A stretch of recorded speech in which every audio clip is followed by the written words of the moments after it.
Bismillahirrahmanirrahim. Assalamualaikum warahmatullahi wabarakatuh. Saya akan menanggapi beberapa pertanyaan yang sudah ditanyakan di diskusi mengenai perihal zakat ya. Jadi zakat ini termasuk daripada ibadah sosial yang diwajibkan oleh Allah Subhanahu wa taala dalam rangka untuk kemudian memberikan jaminan sosial bagi orang-orang yang kurang beruntung atau fakir miskin di antara kita. Tentunya di Islam itu kita sangat memperhatikan kehidupan sosial. Jadi banyak sekali ajaran-ajaran Islam itu yang kemudian bukan hanya sifatnya ibadah kepada Allah Subhanahu wa taala, tetapi juga ibadah yang kemudian digunakan manfaatnya untuk umat manusia. Termasuk zakat ini adalah ibadah yang manfaatnya digunakan atau merata bagi seluruh orang-orang yang kurang beruntung. Jadi andaikan zakat fitrah atau zakat ini dikelola dengan baik, insya Allah di suatu negara berpenduduk mayoritas muslim yang kemudian banyak daripada orang muslim tersebut orang kayanya, itu seharusnya tidak terdapat orang miskin di sana. Karena di dalam Islam itu ada zakat, sehingga harta yang berlebih di kalangan orang-orang kaya itu akan diberikan kepada fakir miskin dan yang berhak menerima zakat yang lain. Jadi siapa saja golongan yang berhak menerima zakat itu di dalam Islam sudah dijelaskan dalam firman Allah dalam surat At-Taubah ayat 60 yang berbunyi innamas shadaqatu lil fuqara'i wal masakini wal 'amilina 'alaiha wal mu'allafati qulubuhum wa fir riqabi wal gharimin wa fi sabilillah wa ibnis sabil faridatan minallah. Sesungguhnya zakat-zakat itu hanyalah untuk orang-orang fakir, orang-orang miskin, pengurus-pengurus zakat, para mu'allaf yang dibujuk hatinya, kemudian budak, kemudian orang-orang yang berhutang, dan fisabilillah, dan juga ibnu sabil yang terakhir, orang yang sedang dalam perjalanan. Jadi 8 kelompok ini yang boleh menerima zakat. Banyak di kalangan kita umat muslim yang kemudian di antara panitia itu kemudian menganggap dirinya sebagai orang yang disebut al-amilin.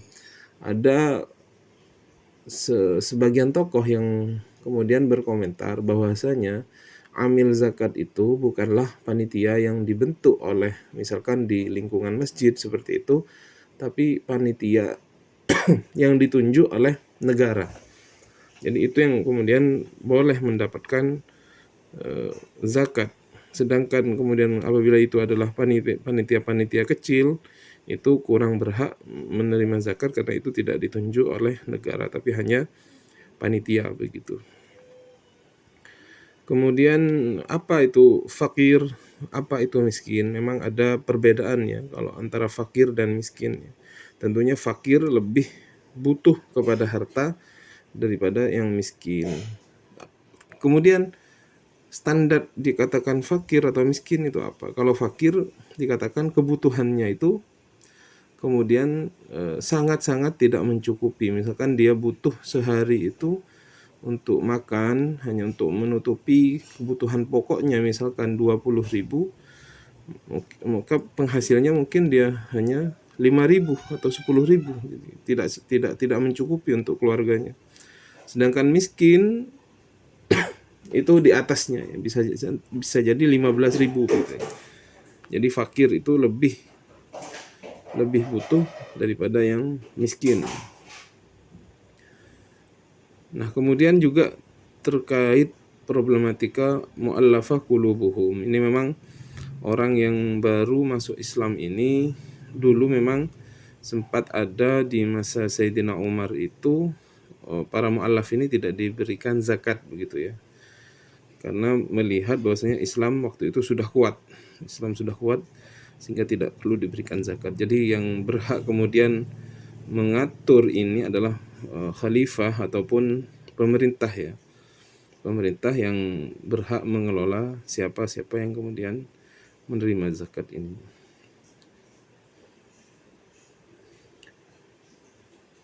Baik. Kemudian pertanyaan berikutnya mengenai zakat binatang ternak ya. Jadi binatang ternak ini kalau dalam kitab-kitab fikih itu yang wajib dizakati itu adalah hewan yang berupa kambing, unta, kemudian sapi ataupun kerbau. Kalau dari unta itu nisab paling kecilnya adalah bilangannya apabila seorang memiliki unta 5 sampai 9 begitu, 5 sampai 9 unta, maka dia zakatnya ketika sudah sampai haul adalah satu ekor kambing atau satu ekor domba yang berusia 2 tahun lebih, dan kalau dombanya berusia 1 tahun lebih begitu. Jadi minimalnya adalah hitungan 5 sampai 9 unta. Kalau unta, karena unta ini termasuk hewan yang mahal ya. Jadi dia besar, mahal, bisa dikonsumsi, kemudian juga bisa digunakan untuk mengangkut barang pada zaman dahulu. Jadi memang dia besar, jadi memang dari bilangan 5 sampai 9 saja dia sudah dikeluarkan zakatnya satu ekor kambing umur 2 tahun lebih atau satu ekor domba umurnya 1 tahun lebih. Baru setelah itu bilangan 10 sampai 15, 2 ekor kambing atau 2 ekor domba, usianya sama, 2 tahun lebih dan 1 tahun lebih. Dan kelipatannya ya, setelah itu 10 sampai 15, kemudian 10 sampai 14, kemudian 15 sampai 19, 20 sampai 24, itu semuanya sampai 20 sampai 24 itu zakatnya adalah 4 ekor kambing atau 4 ekor domba. Kalau bilangannya sampai 20 sampai 25 unta. Tetapi nanti ketika sudah bilangannya 25 sampai 35 unta yang dimiliki, maka zakatnya adalah 1 ekor anak unta yang berusia 1 tahun lebih. Jadi sudah berpindah dari unta, dari domba atau kambing. Kalau bilangannya sudah nyampe 25, dia berpindah ke unta. Zakatnya bukan kambing lagi, tapi unta. Kemudian kelipatan 36 sampai 45, 1 ekor unta yang usianya 2 tahun lebih. Jadi tetap 1, tetapi usianya 2 tahun lebih. Tentunya usia ini kenapa kemudian disyaratkan? Karena semakin tua itu dia semakin mahal karena semakin besar begitu ya. Kemudian 46 sampai 60, 1 ekor unta usianya 3 tahun lebih. 61 sampai 75, 1 ekor anak unta usianya 4 tahun lebih. Kemudian 76 sampai 90, 2 ekor unta usianya 2 tahun lebih. Sampai 91 sampai 120 unta itu baru zakatnya adalah 2 ekor anak unta usianya 3 tahun lebih. Kalau bilangannya 121 ke atas, maka dihitung tiap-tiap 40 ekor unta zakatnya 1 ekor. Yang zakatnya 1 ekor, umurnya 2 tahun lebih. Jadi dimulai sejak bilangan 121 per 40 anak ekor unta, zakatnya 1 ekor anak unta yang usianya 2 tahun lebih. Jadi bilangannya adalah perkalian dari 40. Setiap 40 zakatnya 1 ekor anak unta yang berusia 2 tahun lebih. Kalau di atas 121. Baik. Untuk sapi atau kerbau disamakan ya. Ini nisabnya paling sedikit itu adalah 30 sampai 39, baru dia wajib zakat. Kalau bilangan 30 sampai 39, zakatnya itu 1 ekor anak sapi atau seekor kerbau yang usianya 2 tahun lebih. Kalau tadi unta dimulai dari bilangan yang kecil ya, 5 sampai 9, tapi zakatnya juga kecil yaitu kambing. Kalau sapi ini dimulainya sejak dia jumlahnya 30 ekor sampai 39 ekor. Rentang 30 sampai 39 zakatnya itu 1 ekor anak sapi atau seekor kerbau usianya 2 tahun lebih. Kemudian 40 sampai 59 1 ekor anak sapi atau seekor kerbau usianya 2 tahun lebih. Terus 60 sampai 69 2 ekor anak sapi atau seekor kerbau yang usianya 1 tahun lebih. 70 sampai tidak terbatas, maka 1 ekor anak sapi atau seekor kerbau, dan 1 ekor anak sapi atau seekor kerbau yang usianya 2 tahun lebih. Jadi yang di atas 70 itu tetap 1, tetapi 22 usianya 2 tahun ke atas. Bagaimana kalau di atas 70? Kaidahnya kalau sapi, tiap-tiap 30 ekor sapi atau kerbau zakatnya 1 ekor anak sapi atau kerbau umur 1 tahun lebih. Misalkan punya 90, maka dia adalah zakatnya 3 ekor anak sapi yang usianya 1 tahun lebih. Karena kelipatan 30 ya, setiap 30-nya itu 1 ekor. Kalau dia sapi atau kambing. Sedangkan yang terakhir, kalau nisabnya kambing itu dimulai dari angka jumlah kambingnya itu 40 sampai 120. Rentang 40 sampai 120, zakatnya itu 1 ekor kambing betina atau 1 ekor domba betina. Perempuan ya. Jenis kelamin perempuan yang usianya, kalau kambing 2 tahun lebih, kalau domba 1 tahun lebih. 120 sampai 200 itu zakatnya kecil juga, hanya 2 ekor kambing betina atau 2 ekor domba usianya 2 tahun lebih atau 1 tahun lebih. 201 sampai 399, 3 ekor kambing betina atau 3 ekor domba betina usianya 2 tahun lebih atau 1 tahun lebih. 400 sampai seterusnya, 4 ekor kambing betina atau 4 ekor domba betina yang usianya 2 tahun lebih atau 1 tahun lebih. Maksudnya 2 tahun untuk kambing, 1 tahun lebih untuk betina. Mulai dari 400 ekor kambing, dihitung tiap-tiap 100 ekor kambing, zakatnya 1 ekor kambing. Jadi kalau punya kambing di atas 400, maka kelipatan 100 itu, maka dia mengeluarkan zakat 1 ekor kambing atau domba yang umurnya 2 tahun lebih untuk kambing, untuk domba 1 tahun lebih. Jadi kelipatan daripada 100. Jadi misalkan punya 600 ekor, berarti zakatnya 6 ekor kambing, dan seterusnya dan seterusnya. Ya.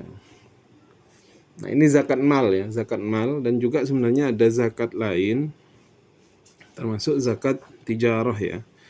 Karena sekarang tidak punya kambing, tapi dia bisnis besar, punya perusahaan, maka itu bisa dimasukkan zakat perdagangan ya. Jadi semua harta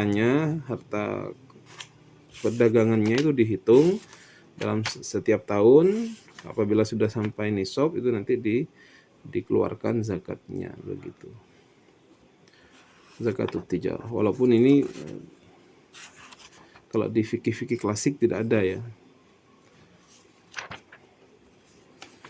Kemudian ada zakat fitrah. Nah, kalau yang zakat fitrah ini biasanya hanya dikeluarkan pada bulan Ramadan bagi setiap orang yang mampu dan punya makanan di hari itu, di hari berlebih gitu ya.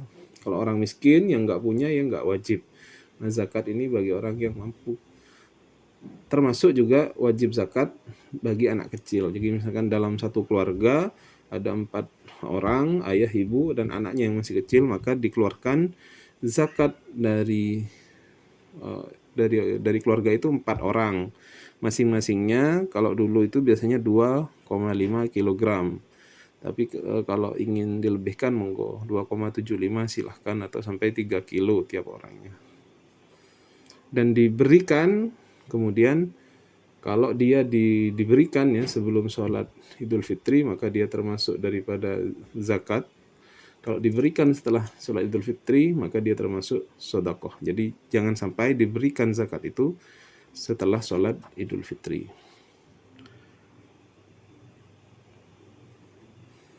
Kalau untuk zakat tanaman, itu yang dizakati hanya buah-buahan dan juga biji-bijian yang mengenyangkan. Buah-buahan ini hanya kurma dan anggur saja. Jadi buah mangga dan lain-lain itu tidak ada zakatnya, termasuk juga sayur-sayuran itu tidak ada zakatnya.